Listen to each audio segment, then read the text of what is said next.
People! For today's video, nag-start nga ang aking umaga na matamlay ang tao. Paano ba naman kasi ilang gabi na talaga hindi tayo nakakatulog ng maayos? At nasubraan pa nga kagabi dahil alas 3 na talaga ako ng madaling araw nakatulog, B. Ilang years na kaya ang naminus sa akin? Lah!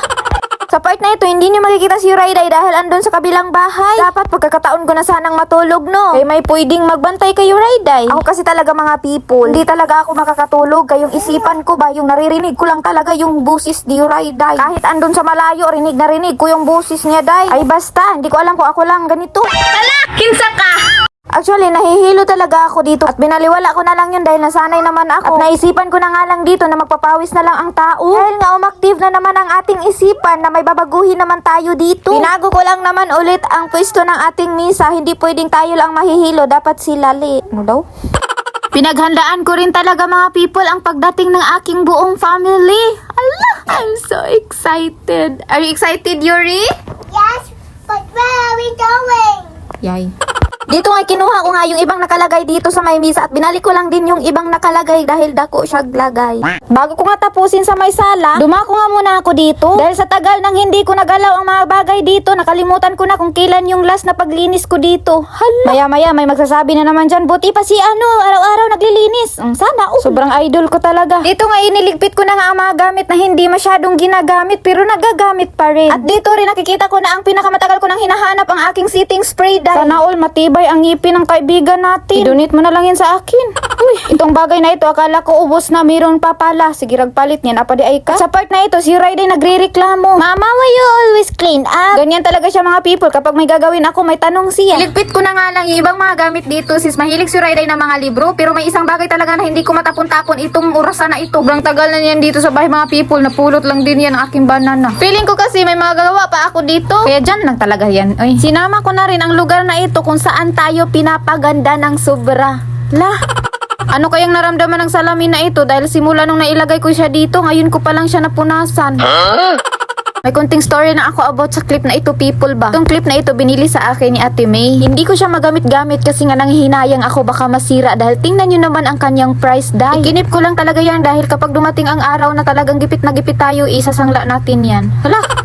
At lumipat naman ako dito banda dahil may ilalagay ako dito. Dahil lalagyan nga natin ito ng plywood sa may ibabaw para maging flat talaga siya katulad ng ilong kong flat.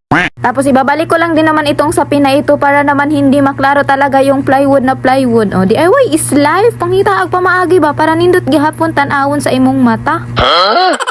Maganda na tignan pero maya-maya wala nang space yan. Sinama ko na nga rin itong sapin ng aming upuan. Dahil sa medyo tagal na hindi na to napalitan, di ko na alam kung bubula pa to kapag nalabhan. Hala! Itong upuan namin mga people nakaka-stress. Paano ba naman kasi kung sino yung uupo, yung sapin niya sasama sa lubot? Unsay lubot?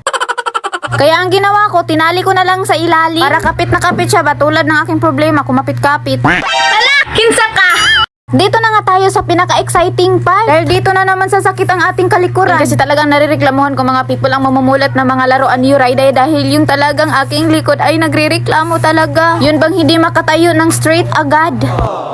Napansin ko nga itong kitchen toys ni Rayday na sobrang alikabok na kaya sinama ko na rin punasan. Thank you, Mama! Pagkatapos dito naman sa totoong kitchen dirty. Baliktad. At chinik ko na nga rin itong lugar na ito kung saan merong nakatira dito dati. Talagang effective talaga yung DIY natin. Salamat! And so far, ito yung nagawa natin ngayon mga people. Medyo maaliwalas na sa ating mga pananaw pero maya-maya ay di na lang ako mag-talk.